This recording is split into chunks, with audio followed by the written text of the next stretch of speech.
할렐루야. 아멘. 이 시간 여러분 모두에게 하나님의 큰 은혜가 임하시기를 주의 이름으로 축원합니다. 아멘. 우리가 다른 사람에게 본을 보인다는 것은 굉장히 어려운 일입니다. 특히 자녀들에게 본을 보이며 사는 것은 정말 쉽지 않습니다. 솔직히 자녀들에게 나를 닮으라라고 자신 있게 말할 수 있는 부모는 그리 많지 않을 것입니다. 자녀들이 나를 닮았으면 하는 것보다도 자녀들이 나를 닮지 않았으면 하는 것이 더 많을 것입니다. 하지만 자녀들은 알게 모르게 부모가 말하는 것이나 행동하는 것을 다 닮게 됩니다. 나는 커서 저렇게 안 살아야 되지 하고 생각하지만 나중에 커서 어른이 되게 되면 자신도 모르게 부모처럼 그렇게 살고 있는 자신을 발견하게 됩니다. 왜 그럴까요? 자신도 모르게 부모를 닮기 때문에 그렇습니다. 이렇게 되면 가정이 불행해집니다. 자신도 불행해지고 자녀들도 불행해집니다. 반드시 심은 대로 거두게 됩니다. 그래서 부모는 자녀들에게 말과 행동에 본을 보여야 됩니다. 나를 닮으라라고 말할 정도는 아니어도 자녀들이 부모의 좋은 점을 닮고 싶어하는 그런 마음이 들도록 일부러라도 본을 보여야 됩니다. 본문은 너희는 나를 본받는 자가 되라라는 제목의 말씀이에요. 이 시간 우리는 본문을 통해서 바울이 무엇을 본받으라고 했는지를 깨달으며 은혜를 받고자 합니다. 본문 14절로 15절 말씀하십시다. 내가 너희를 부끄럽게 하려고 이것을 쓰는 것이 아니라 오직 너희를 내 사랑하는 자녀같이 권하려 하는 것이라. 그리스도 안에서 일만 스승이 있으되 아버지는 많지 아니하니 그리스도 예수 안에서 내가 복음으로써 너희를 낳았습니다. 지금 바울은 고린도 교회 성도들에게 아버지 같은 마음으로 이 말씀을 하고 있습니다. 오직 너희를 내 사랑하는 자녀같이 권하려 하는 것이라. 자, 이 말씀 속에서 바울이 얼마나 고린도 교회 성도들을 아끼고 사랑하는지를 부모의 마음을 엿볼 수 있습니다. 나는 못 배웠지만 자식들은 잘 배워서 훌륭한 사람이 되기를 원하는 것이 한결같은 부모의 마음이죠. 그래서 없는 형편에도 자녀를 비싼 학원에 보내고 자녀가 먹고 싶다는 것, 입고 싶다는 것, 가지고 싶다는 걸 아낌없이 다 사줍니다. 형편이 안 되는 줄 뻔히 알면서도 자신은 안 먹고 안 입고 못 가지면서도 부모는 자식들에게 다 사주려고 합니다. 바로 이것이 고린도 교회를 향한 바울의 부모 같은 마음이었어요. 또 부모는 자식이 잘못했을 때 책망을 합니다. 본문 14절 말씀을 다시 한번 보면 내가 너희를 부끄럽게 하려고 이것을 쓰는 것이 아니라 오직 너희를 내 사랑하는 자녀같이 권하려 하는 것이라 그랬습니다. 자, 여기서 권한다라는 말은 헬라어로 누데톤인데 이 뜻은 교훈하다, 훈계하다라는 말이에요. 바울은 아버지가 자녀를 사랑으로 책망하듯이 고린도 교회를 그렇게 책망했어요. 아버지가 자녀에게 책망하는 것은 부끄러움을 주려고 책망하는 것이 아닙니다. 자녀가 잘못되었을 때 바른 길로 인도하기 위해서 책망하는 것이죠. 사랑하기 때문에 마치 아버지가 자녀에게 훈계하듯 그렇게 바울은 고린도 교회를 향해서 책망을 했습니다. 여러분은 여러분의 자녀들이 잘 되기를 원하십니까? 그렇다면 우리도 바울처럼 자녀들에게 믿음의 훈계를 아끼지 않아야 돼요. 그래야 자녀들이 영혼이 잘 될 것이고 영혼이 잘 되어야 범사가 잘 될 것입니다.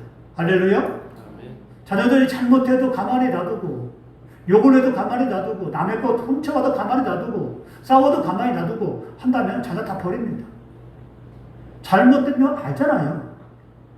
자, 그렇다면 자녀가 욕을 하거나 친구하고 싸우거나 물건을 훔쳐오거나 분명 잘못됐잖아요. 자, 자녀들에게 이렇게 우리가 잘못했으면 책망하는 것처럼 그러면 자신도 돌볼 줄 알아야 됩니다. 내가 잘못했을 때 이거 이렇게 하면은 내 자녀가 본받겠구나. 자녀는 책망하면서 자신은 책망하지 않습니다. 이게 뭔가 잘못되지 않았습니까? 자녀는 바르게 살아라, 거짓말 하지 말아라, 싸우지 말아라, 다투지 말아라 이렇게 하면서 자신은 그렇게 하지 않는다면 안 되겠죠. 그렇기 때문에 부모는 자녀가 잘 되기를 원한다면 먼저 본을 보여야 돼요. 그래야 자녀들이 영혼이 잘 됩니다. 믿음으로 잘 성장시켜야 영혼이 잘 되고 영혼이 잘 되어야 범사가 잘 된다라고 성경은 분명히 우리에게 가르쳐 주었습니다. 또 에베소서 6장 4절은 이렇게 말씀합니다. 또 아비들아 너희 자녀를 노엽게 하지 말고 오직 주의 교훈과 훈계로 양육하라 그랬습니다. 자 보십시오. 자녀를 양육하지만은 우리가 자녀를 이제는 노엽게 하지 말라고 그랬어요. 자녀가 잘못하지 않았는데도 우리가 막 손찌검하고 주먹으로 때리고 한다면은 그건 자녀를 화나게 만드는 거예요. 그렇게 하지 말라는 거예요. 그럼 어떻게 하라는 거냐? 주의 교훈과 훈계로 양육하라. 이거는 말씀으로, 믿음으로 이 말이에요. 말씀으로, 같은 훈계라 할지라도 말씀으로, 믿음으로 양육해야 돼요. 여러분, 회초리가 더 강할까요? 아니면 머리를 쓰다듬으면서 좋은 말로 하는 게 더 강할까요? 당장은 회초리를 들어서 종아리를 떼는 게 그게 효과는 있을지 몰라요. 그러나 진짜 장기적으로 봤을 때는 이 아이를 기도해 주면서 믿음으로 잘 타이르는 게 진짜 그게 그게 자녀를 변화시킬 수 있는 힘이에요. 당장은 효과가 없습니다. 좋은 말로 할 때는 효과가 없어요. 당장은. 하지만 그게 쌓이다 보면 자녀들이 우리 엄마 아빠가 왜 이렇게 하는지를 알게 돼요. 그때는 이 아이가 뼈저리게 깨닫게 됩니다. 그래서 우리가 그렇게 믿음으로 해야 되는 거예요. 거기에 타이른 속에 무엇이 들어가야 되느냐? 말씀이 들어가야 돼요. 반드시 말씀이 들어가야 돼요. 자, 이렇게 될 때 하나님은 역사하십니다. 공부만 잘한다고 자녀 교육이 끝난 게 아니에요. 아무리 공부를 잘해도 인성이 바르지 못하면 그것은 자녀 교육의 실패예요. 며칠 전 뉴스에 수능 만점자가 의대생이 여자친구를 죽였어요. 아무리 공부를 잘하면 뭐합니까? 인성이 바르지 못하면 사람을 죽이는 살인자가 됩니다. 여기서 한 걸음 더 나아가 아무리 공부를 잘하고 인성이 바르다 할지라도 자녀가 교회를 나오지 않고 주님을 떠나 산다면 이것은 더 큰 자녀의 실패예요. 자녀들이 공부에는 성공했지만 믿음은 실패하여 가슴 아파하고 눈물을 흘리는 부모들이 한국교회에 생각보다 많습니다. 부모는 열심히 하나님을 섬기고 예배를 잘 드립니다만은 자녀들은 교회를 떠나고 주님을 떠나고 하나님을 떠나서 세상 사람들과 별반 다를 바 없이 그렇게 사는 사람들이 얼마나 많은지 몰라요. 그래서 주의 교훈과 훈계로 마땅히 행할 길을 어렸을 때부터 자녀에게 가르쳐야 됩니다. 가르치되 본을 보이며 가르쳐야 돼요. 그러면 늙어서도 주님을 떠나지 않게 될 것입니다. 할렐루야. 바울은 고린도 교회를 보면서 자녀들을 훈계하는 부모의 마음을 가졌습니다. 그래 바울이 왜 이러한 마음을 가진 것입니까? 내가 복음으로써 너희를 낳았음이라 라는 이 말씀 때문이에요. 바울이 고린도 교회를 개척하여 세웠습니다. 정말 어렵게 힘들게 복음을 전해서 세웠습니다. 마치 여자들이 아이를 낳을 때 그런 산통을 겪으면서 고린도 교회를 개척하며 세웠습니다. 옛날에는요, 여자들이 아이를 낳을 때는요, 이 고무신을 이제 벗어놓고 올라가잖아요. 그럼 다시 한번 이 고무신을 그 방에 들어갈 때 봤다고 그래요. 내가 이 고무신을 신고 아이를 낳고 다시 나올 수 있을까? 왜냐하면 그때는 의료가 발달하지 않았기 때문에 여자들이 아이를 갖다가 피를 많이 흘려서 많이 죽었다고 그래요.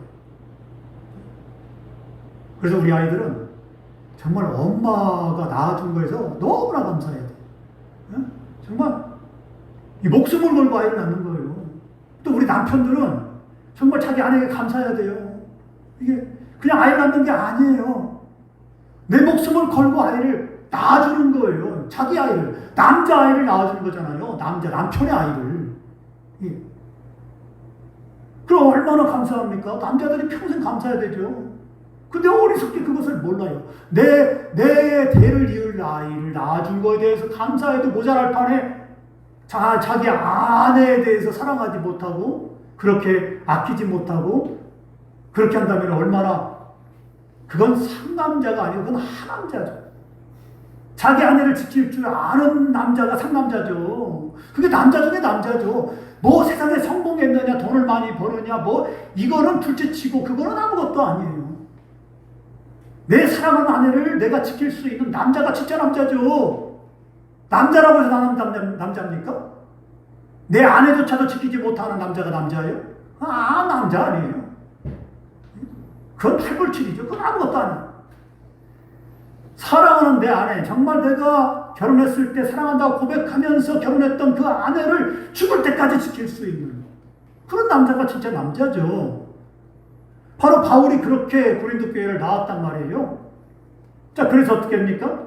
이제는 고린도 교회를 개척하여서 세웠기 때문에 그렇게 고린도 교회를 아끼는 것입니다. 사랑하는 것이죠. 교회 하나를 개척하여 세우는 것은 정말 쉽지 않습니다. 하지만 어떤 상급보다 더 큰 상급이 바로 교회를 개척하여 세우는 것입니다. 지난주에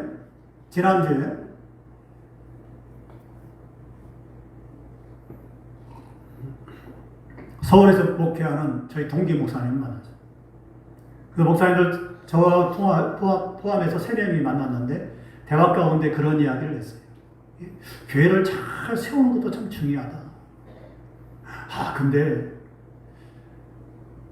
성사님처럼 교회를 개척해서 나는 세우지 못할 것 같아. 나는 다른 건 다 할 수 있는데 개척은 못할 것 같아. 왜냐하면 개척은 그만큼 어렵기 때문에. 하지만 하나님이 이 교회를 개척해서 세우는 그 상급만큼은 어떤 것보다도 커요. 그냥 큰 교회 가서 편하게 신앙생활을 할 수 있죠. 적당한 교회 가서 그냥 신앙생활을 할 수 있어요. 그러나 하나님의 부르심에 응답하고 개척교회 와서 개척하자 하니까 여러분이 무서운 줄 모르고 왔습니다. 그리고 지금 10년이 되도록 여러분이 같이 하고 있습니다. 같이 하면서 여러 가지 어려움도 당하고 힘든 일도 당하고 했지만은 저를 잘 따라와서 여기까지 왔습니다.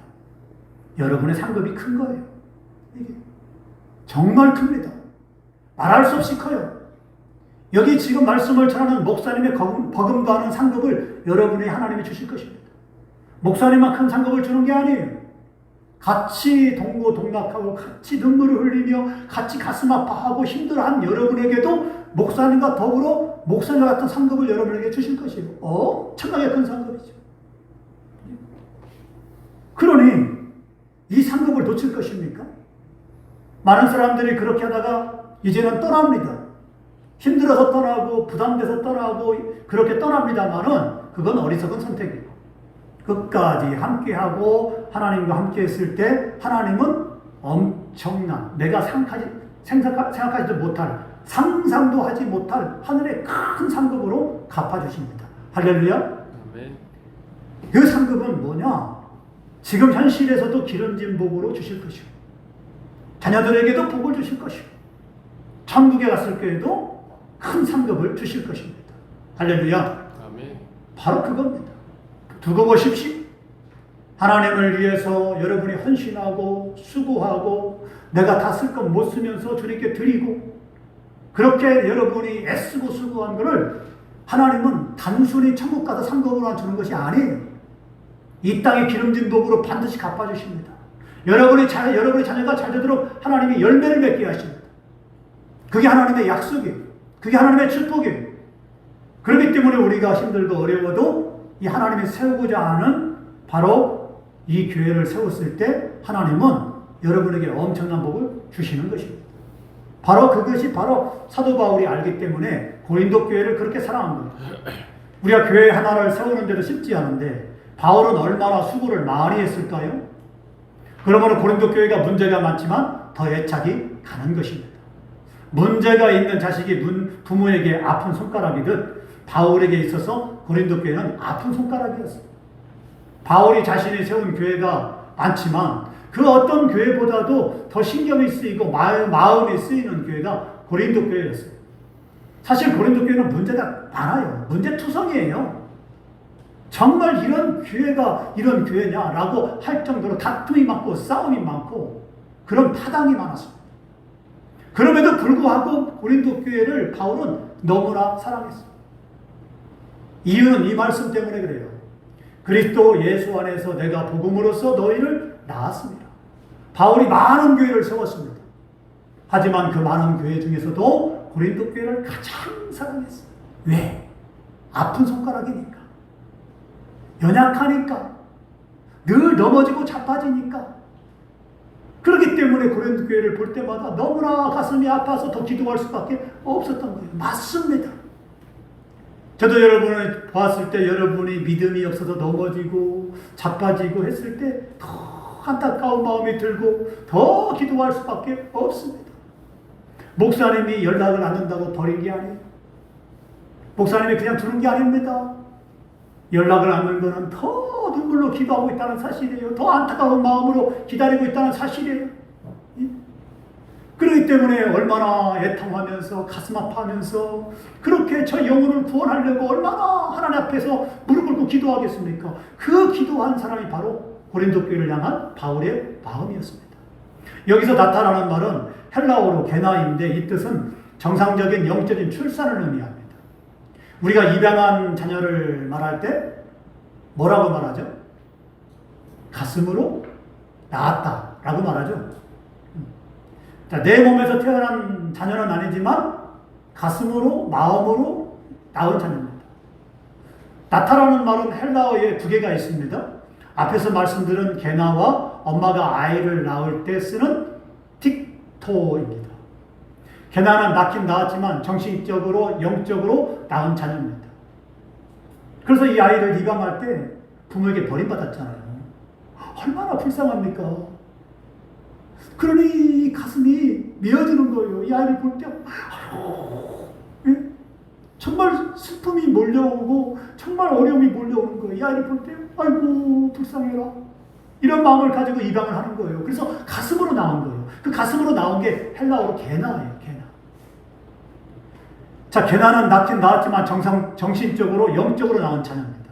틱토는 엄마가 아이를 낳을 때 쓰는 말이에요. 우리가 성경을 보면 그런 말 있잖아요. 아브라함이 야곱을 낳고 이삭을 낳고 이삭이 야곱을 낳고 이렇게 쓰여져 있습니다. 이렇게 낳는 것은 계라입니다. 자, 보십시오. 아브라함이 이삭을 낳았다. 남자가 어떻게 남자를 낳습니까?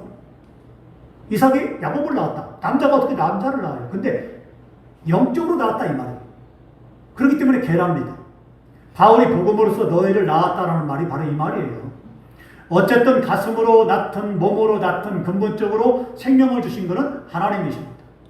그리고 하나님이 자라게 하십니다. 사실 부모는 이런 하나님의 역사와 섭리 가운데 자녀를 돌보는 것뿐이에요. 그러면 엄밀하게 따지자면 자녀를 내가 낳은 것 같지만 사실은 하나님이 보내준 거예요. 나는 단지 그냥 먹을 거 주고 가르치고 그럽니다.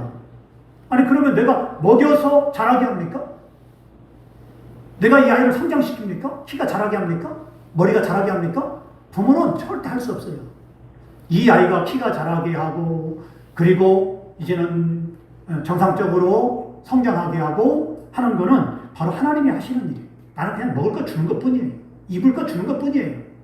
잠잘 곳 제공해 주는 것 뿐이에요. 그럼 모든 것 다 하시는 일은 하나님이시죠. 자, 그렇기 때문에 내가 낳은 거니까 내 것이라고 생각하면 큰 착각이고 오산이에요. 단지 우리는 하나님 대리로 하나님으로부터 위탁을 받아서 자녀들을 잠깐 돌보는 것 뿐이에요.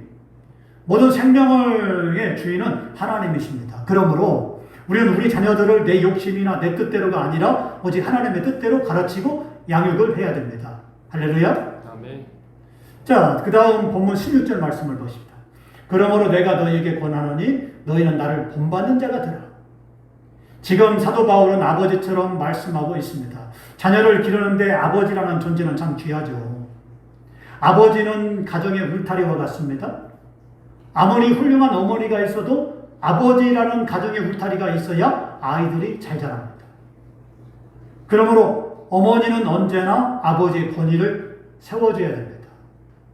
좀 부족한 점이 있어도 단점보다는 장점을 말해줘야 됩니다.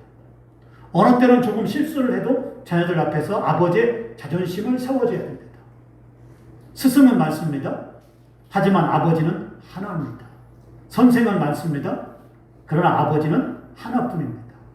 스승이나 선생은 얼마든지 바꿀 수 있습니다. 하지만 아버지는 절대 바꿀 수 없습니다. 언제나 가정은 아버지가 중심이 되어야 됩니다. 그 아버지가 믿음에 바로 서 있고 말씀에 바로 서 있고 하나님을 경외하는 아버지라면 그 가정은 보나마나 잘 될 수밖에 없습니다. 이런 아버지는 자녀들이 하나님을 잘 섬김으로 복을 받아 잘 되기를 원하는 마음을 간절합니다. 자녀들이 하나님을 잘 섬겨야 복을 받아서 잘 됩니다. 공부는 잘하지만 하나님을 떠난 자녀들이 잘 되는 경우는 없어요. 부모들이 흔히 그러죠. 너는 고3이니까 1년만 예배를 쉬고 좋은 대학에 간 다음에 다시 교회를 다니면 돼. 라고 해서 오늘날에도 많은 교회 부모들이 자녀들을 고3 때 교회를 안 보내요. 이렇게 해서 아직까지 잘된 자녀는 한 명도 못 봤어요. 아버지가 먼저 본을 보여야 됩니다. 언제나 하나님이 첫 번째가 되어야 되고 어떤 일에서든 항상 하나님이 먼저가 되어야 됩니다. 먹든지 마시든지 무엇을 하든지 하나님의 영광을 살아가는 모습을 아버지가 자녀들에게 본을 보여야 돼요. 지금 사도 바울은 이런 아버지 마음으로 나를 본받으라라고 말씀한 것입니다. 사도 바울이 얼마나 고린도 교회가 잘 되기를 바랍니까? 아버지도 자녀들이 잘 되기를 누구보다도 소망합니다. 그렇다면 아버지는 자신의 자녀들에게 하나님을 잘 섬기는 본을 보여줘야 됩니다. 할렐루야. 아멘. 마지막으로 사도 바울은 이렇게 말씀합니다. 본문 17절 말씀 보십시다.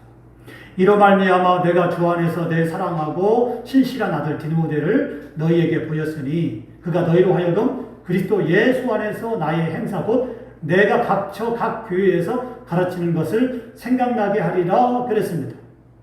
자, 이 말씀의 핵심은 뭐냐? 나를 본받고 나처럼 행하라 이 말이에요. 내가 하나님을 이렇게 섬기고 기도하고 신앙생활 한 것처럼 너희도 그렇게 하라는 것입니다. 자, 그런데 아버지가 본이 안 됩니다. 보여줄 게 없습니다. 그러면 가정이 불행해지고 자녀들이 불행해집니다. 아버지를 존경하면 자신도 모르는 사이에 아버지를 닮게 됩니다. 아버지를 사랑하면 자신도 모르는 사이에 아버지를 본받게 됩니다. 부부는 닮습니다. 사랑하기 때문에 사랑하는 사람 쪽으로 입맛이 바뀝니다. 어디 입맛만 바뀝니까? 취향도 닮고 성격도 닮고 성질도 닮고 질병도 닮습니다. 만일 20년 30년 부부가 살았는데도 하나도 닮지 않았더라면 그건 사랑하지 않기 때문에 그래요. 내 남편을 사랑하고 내 아내를 사랑한다면 따라갈 수밖에 없고 닮을 수밖에 없고 이것이 바로 본받는 것입니다. 바로 고린도 교회를 향해서 바로 이렇게 자신을 본받으라라고 말씀했던 것입니다. 사랑하는 성도 여러분, 여러분의 자녀를 사랑하십니까? 그렇다면 여러분이 믿음의 본을 보이시기 바랍니다. 여러분의 자녀가 잘 되기를 바랍니까? 그렇다면 다른 것보다도 신앙의 본을 보이시기 바랍니다. 그러므로 가정이 잘 되는 축복, 자녀가 잘 되는 축복을 받아 누리며 복된 삶을 살아가는 저와 여러분 되기를 주의 이름으로 축원합니다.